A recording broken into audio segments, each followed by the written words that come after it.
glad that Google is smart like that and using, good content versus, back in.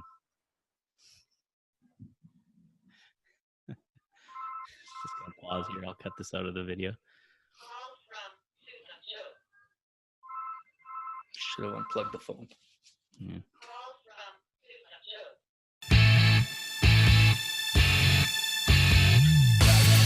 Welcome to the Wealth Project Podcast. Join us as we take the journey from employee to entrepreneur.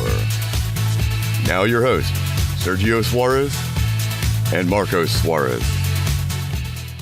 Welcome back, everybody, to another episode of the Wealth Project Podcast. Episode 15, are we on now?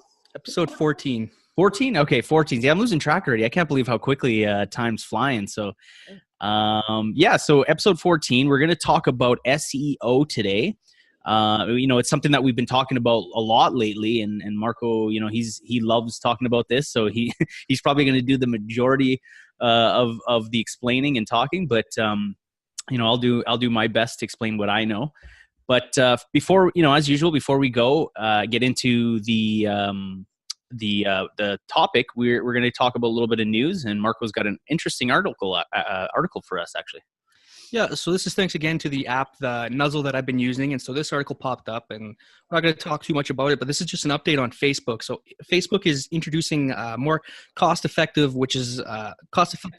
form of advertising, which is basically more efficient. So what it's doing here, according to this article, is that this is what happened recently, is that Facebook ads were previously focused on maximizing conversion volume, bid cap, or cost predictability, target cost.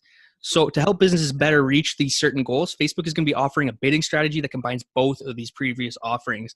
Basically, you're going to be saving a lot more money to get better results from your advertising. So I thought that was pretty cool. Share that with you all. That's interesting, because I do tinker with Facebook ads, as you know, Marco, and you do have either an option to set a target amount or a bid cap, which means that so basically what happens is your bids are going to be ranged for, so let's say if your target is aiming for page landing, so people coming landing onto your web page.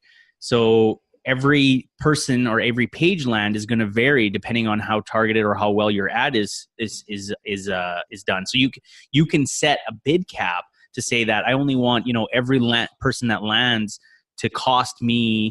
on my page to cost me only 50 cents or $1. So it's interesting that they're kind of combining the two. So I really like that.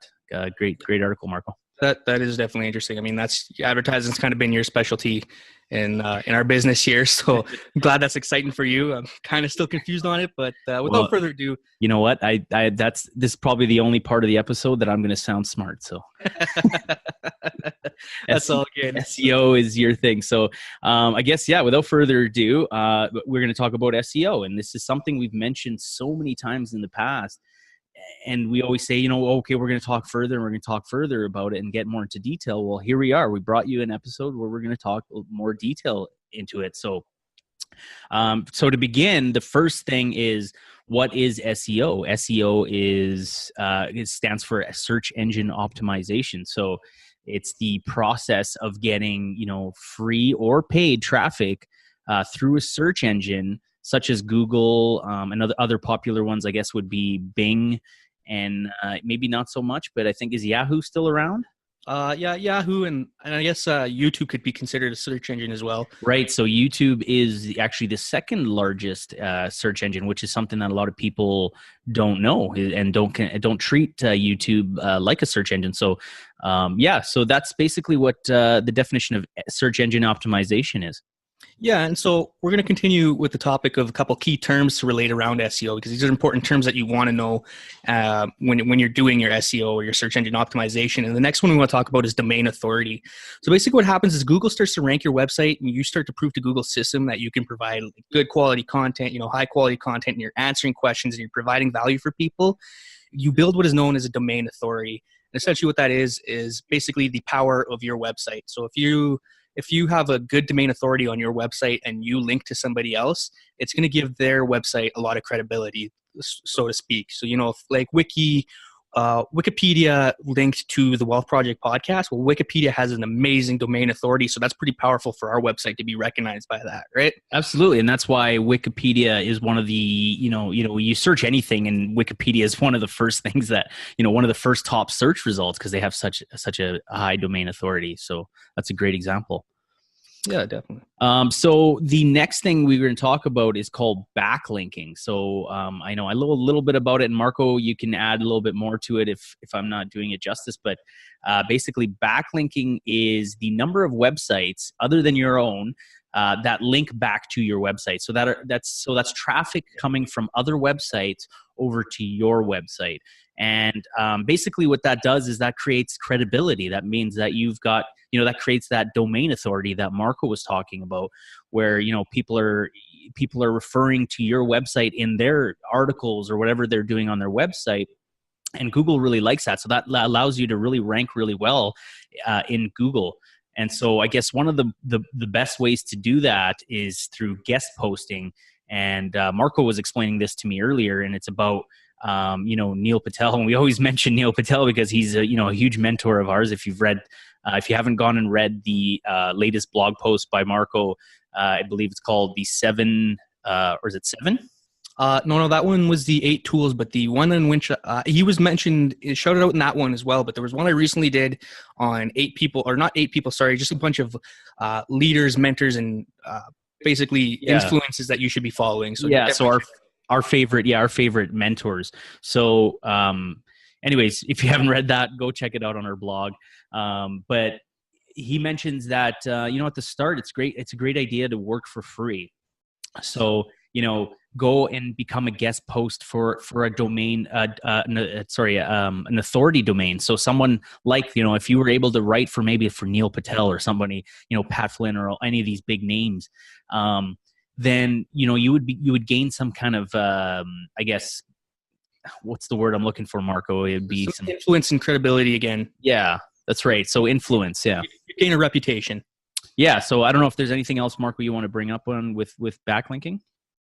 No, I think you covered it pretty well. Like you said, the working for free, and it just doesn't have to, it depends on your niche, right? Like Sir just said, by working for free, you're going to have a lot better time. I know it sucks because you're working for free, but if you go and offer somebody some quality value with a post or something, say you're a blogger and you go to Neil Patel and you give him like this 10,000 word post that talks about SEO or something like that, and you're giving it to him for free, it's going to create a lot of value, and he's got a lot of followers. And if they read that article with your name on it, you're going to gain a lot of his followers as believers as well.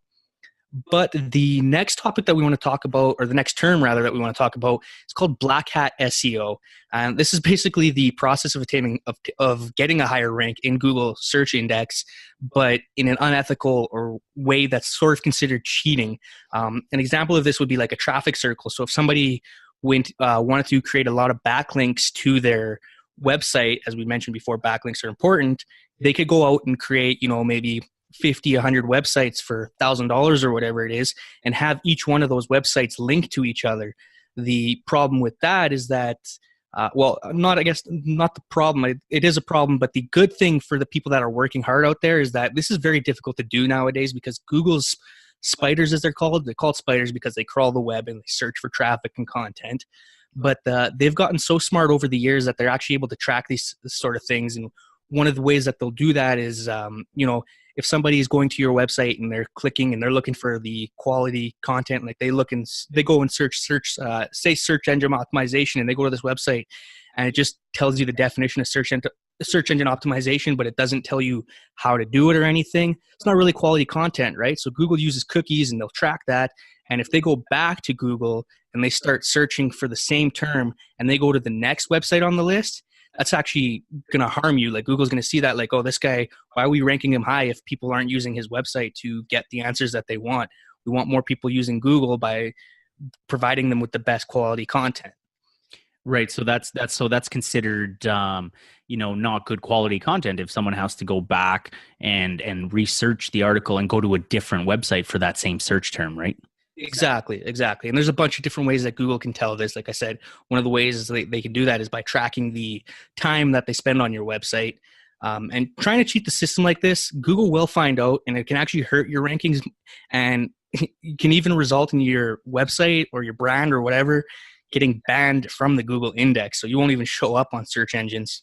So actually trying to cheat the system like this, it'll actually hurt your rankings. Like if Google catches you, which they will catch you doing it. It'll actually hurt your rankings, lower your rankings on your search engine index. But it can even result in something even worse. You can actually get banned from Google's index, so you won't even show up on the search engine at all.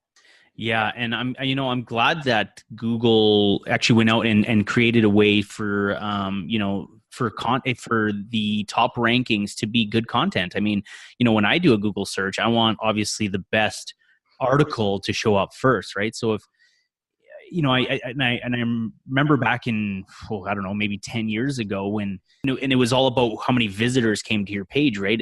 That used to be the rank that Google used to use. Correct me if I'm wrong, Marco, but I think it was visits, right? Yeah, it was all about how many people you could get drive to your website. Google at the time thought the best thing was people want to use Google so that they can find answers to their questions. And Google is like, well, everyone's visiting this website, so let's post it on the first page. More people can use Google to visit that website. Right. Google got smarter about it. So that was when you didn't get the best topics or best quality articles were at the top. You'd have to kind of sift through them, right? So no, I really like that. I guess the next topic would be the opposite of black hat SEO, and that's white hat SEO. So that is the proper way of doing it, and the ethical way, I guess, to another way of putting it. And an example of that being done is, again, as we mentioned, creating that good quality content. That's so important because that's what Google's looking for. And the way it looks for that, and like Marco was saying, it's really smart, is through the amount of, time. Well, there's a lot of factors and nobody really knows it, but there's some of the factors are, if people are backlinking to your site, so they're coming to your site, or they're not leaving your site and researching. So creating quality content, is great. And that doesn't mean that you have to create, long content either. I know it goes against somewhat people thought, and honestly, I kind of thought the same until recently, and Marco told me differently, that you could have short articles that are only 300 words, or maybe even a short clip that's only 30 seconds, but as long as that article and that clip is quality and nobody's leaving your site to go search again, or going to another site to get that same answer, Google's gonna like you, and you're gonna rank very well. So I really I didn't know this, but yeah, I guess quality does help in a way, Marco. I think you mentioned. Not quality, sorry. Quantity, like length. Quantity, yeah, that's what I was about to mention there. And yeah, like you said, it doesn't have to be a long article or anything, or a long video, as long as you're answering the question that's important. But that's not to say that you should avoid having people spend more time on your website. That's for obvious reasons. As we previously mentioned, the more time people are spending on your website, the better you're going to rank too. So you will rank higher and quicker if you have good quality content, as well as quantity of content. And one of the ways that we do this is with our next term, what's called internal linking. And so with internal linking, essentially what happens is it's pretty self-explanatory, but that's when you link to other pieces of content on your website or whatever you're trying to promote that just kind of complement each other. So if I'm doing like a post on, Facebook or something, and I have another post on social media, I can link from my post to Facebook, and I can link to that post to social media. So now if somebody reads my Facebook post, they spend 30 seconds doing that because it's a short article or whatever, and then they go and click the link and they go to somewhere else on my website. Now they spent more time on my website, means better quality and essentially higher quantity. Right. So, and Google really likes that because now they're spending more time on your page, which is showing that your pages are good quality and that people are really liking the content that's on your page. Yeah, exactly. And there's another form of linking that we could talk about too, and that's external linking. So external linking, again, pretty self-explanatory, but that's links that lead off of your website or your page to a different source or whatever. And the reason you want to do that is, well, there's a couple reasons. Well, first of all, if there's a link to another credible source, that just shows that you're providing higher quality by backing it up with, testimonials from other people or facts from other websites. So if you're vouching for something and you can support it by providing an external link, it's better than just having your own opinion kind of thing. The other reason that you would want to do that is because you provide backlinks for people. And in turn, people will see that, oh, I've been backlinked by this website. And in the future, they may try to come back and, this guy backlinked me in the past. He's got some good content. I'm going to do the same for him. Right. And I guess the final thing that we're going to talk about, and it's probably one of the most important parts of SEO and or search engine optimization, and it's keywords. And keywords is what you want to rank for. So when you go into Google and you type in a search, that, and I want to clarify, most people get this confused. Keywords does not mean a single word. It can mean a single word, but it also can mean a phrase. So if I go to Google and type in what is SEO, that's considered a keyword because that is a search term. So those are things that you want to rank for. That's exactly what search engine optimization is all about. So I'm going to let Marco talk a little bit on how you can use keywords in your blog posts and I know they have to be in titles and they have to be, Marco knows a little bit better about how you optimize your articles for with keywords. Yeah, and I'm actually going to credit some of that is to a plugin that we use on our website. It's called Yoast SEO, and Yoast basically blog. Sorry, I'm going to interrupt you, but that's a WordPress, right? WordPress, yeah. Correct. Yeah. WordPress add-on, and basically what Yoast does is it monitors your content as you're writing because we use WordPress as a blogging website, and I blog on there all the time. So as I'm writing my content, Yoast will tell me, okay, listen, you've selected this keyword and you've done this research, but you haven't really, put this in there. Your sentences are not really talking about this. So it really helps you to focus on that keyword. And the reason that is so important is, like we said, when you go into Google, you search for something, you want that keyword to be in your searches, right? Like if you search soccer or something and you go into soccer and you find an article on golf, does that make sense? I'm sure they're both sports, but you want an article on soccer. So there are a couple tools that we can talk about that help you with the keyword research and SEO. One of the free ones is called Ubersuggest, and this is one of Serge's favorites. So I'll let him take over. It is. I absolutely love it. Again, it's by Neil Patel. If you haven't gone, you just go to ubersuggest.com. You type in a keyword. It's going to tell you exactly, how hard it is to rank for that keyword. So it's going to keyword, and it's going to tell you, the competition and the volume. And Marco explained this a little bit. I think in the last podcast, the one that I wasn't in, which, you didn't even welcome me back to this one. So thanks a lot. I'm sorry. I forgot that you weren't even in the last one. I was just so into the moment, Yeah, but no, it's good to be back, and it's good to be talking about, the subject. I absolutely love talking about this stuff and love being on the podcast. But yeah, Ubersuggest is an absolutely amazing free tool to use for keywords. So I highly suggest it. Even if you're absolutely new to it, it's super easy to use. It's going to give you the competition. It's going to give you the monthly searches. Like I said, I'm not going to get too far into it. I'm going to name a few more free tools that I personally like, and that is through the Google, basically that's Google's tools, and they're called, one of them is called the keyword planner, and that's just, if you just type in Google keyword planner, it's going to be similar to Ubersuggest. It's not going to be as detailed, but it does work really well, and it does give you the volumes of searches.